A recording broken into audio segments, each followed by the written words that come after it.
96 Ford Mustang.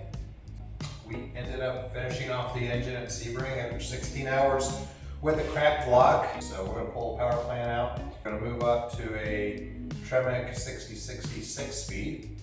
Try to find another 300 pounds to pull out of her between glass and tubular pieces instead of the OEM parts.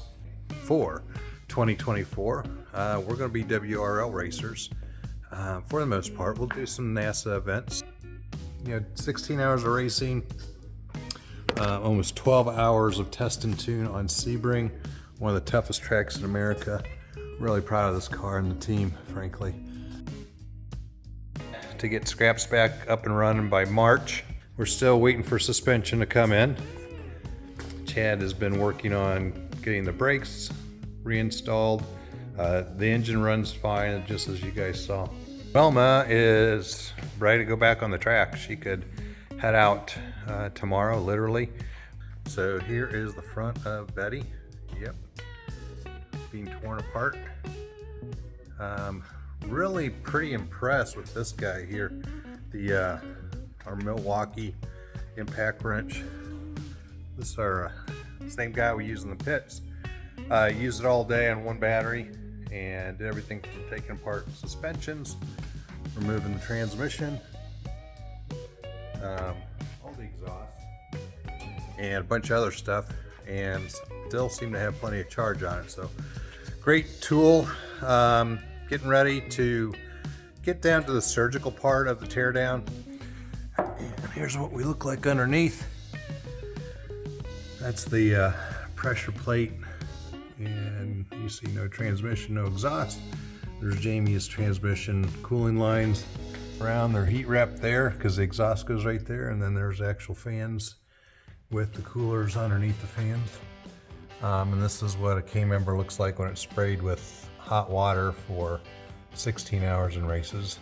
So definitely shows you the issue that we're having with this poor engine. So great job for 5 years. I mean, for Pete's sakes.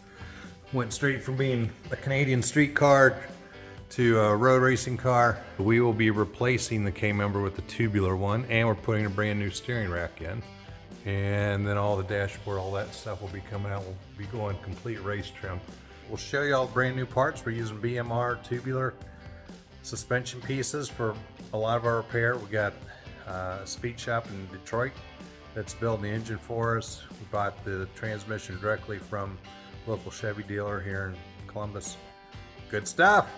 All right, finally got the part of the old Mustang pulled out. We're gonna put this car on a weight loss program.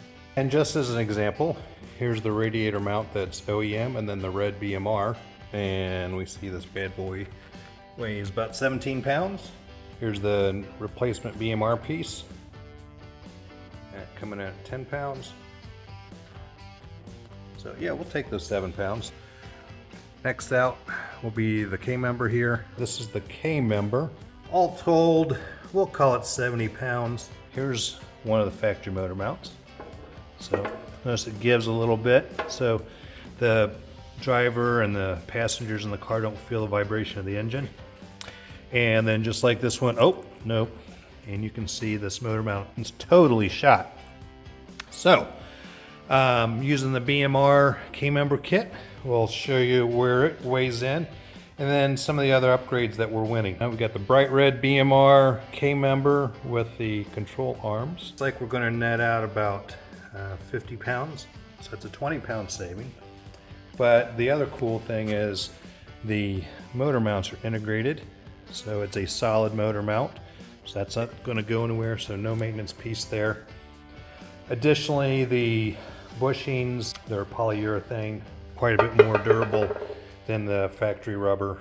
There's another 20 pounds coming off the race car. Yeah, it should be okay. Yeah, looks good. Pretty much got all the old wiring harness out. We're gonna refit that. Get rid of things like the old stereo wiring, frankly the engine control modules, all that stuff. So this is a mock-up where we'll have our instruments going forward, and not a whole lot back here. And then we've started installing the BMR products. And you can see that we were talking about earlier about the engine mount. This just now has a bushing on top of the welded in piece. A-arms are fitted in. Actually got the knuckle back in place. This hole here is how big the wiring harness is. So we won't do the final tightening on that until the engine and the transmission are actually seated in there and we've got most of the weight back in the car. Big news is with Scraps. Scraps has had a number of altercations with various walls at various tracks due to its various drivers. This is our quarter of a car quarter panel. Got this delivered by Dr. Steve. And what's really cool is it's got the quarter panel that we're gonna need to repair. You can see in the back of Scraps how much damage there was there. So we got all these pieces. So that's the benefit of going to a recycling yard. All right, here we go into 24.